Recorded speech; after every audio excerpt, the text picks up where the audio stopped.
Okay, I got this Vexilar SonarPhone SP200 T-Box, and what it is basically this wireless Wi-Fi module that'll go to my phone and send all the sonar data from this transducer on the back here to my Navionics app, which will then create maps based on the depth that I'm in. So it's called Sonar Charts Live. So I'm going to show you how to install this. Okay, so this is everything that's in the package. You do get your 2 screws for hardware to mount your transducer, your dual port USB cigarette plug. I know it's not focusing too well, but the bottom one is a 2.1 amp transducer.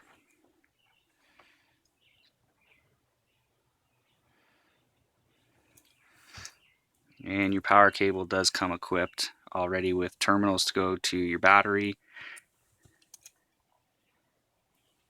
So you get an indicator light, reset, and on-off switch on this box. The only hardware you really need is your 4 mounting screws for this guy here. Okay, so I've uncoiled my transducer cable, just hung it over the transom here. Now I'm going to be mounting it on the port side. Ideally, you're going to want to have it on the starboard side of the motor, because when your prop is spinning, it's going to shoot water up like this. So you want the water landing on top of the transducer. In this case, it's going to be shooting water up to it, which could cause cavitation.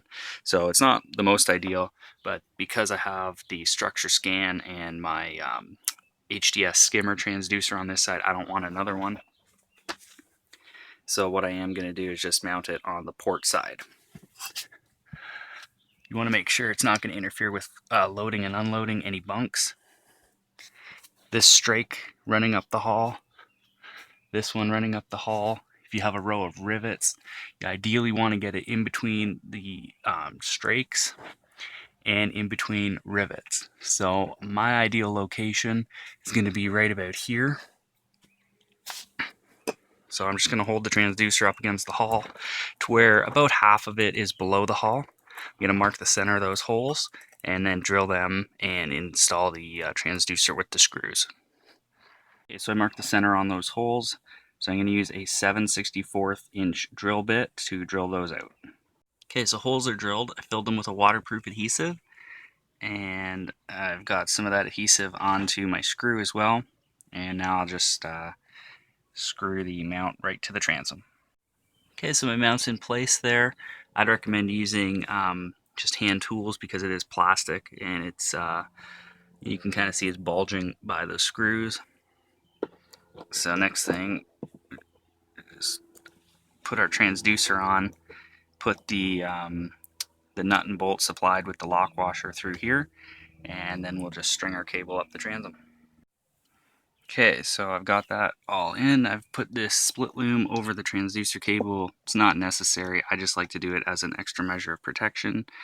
If animals get at it or gets caught on something, chances are your cable's not going to get damaged, whereas the split loom will, and that's cheap and easy to replace. I just put these holders on just to secure the transducer cable going up. I have to add one more here, but I ran out.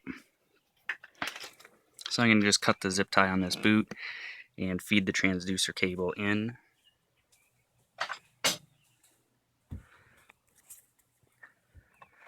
And I'll just be able to access it under there to mount the box, which I'm going to put right on the top up here. Okay, so next I'm going to mount the box. You just need 4 screws.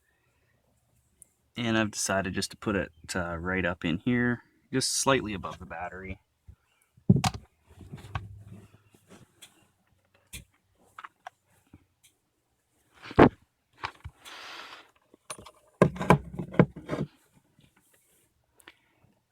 So it'll sit in place just something like that.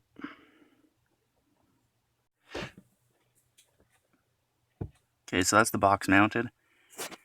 On this connector here, I've attached the transducer, just coiled up the rest of the cable. I then have my red and black power wire for the box to connect up to the positive and negative terminal on my battery. And then I can just tidy up these cables and pair up to my phone, and I'm done.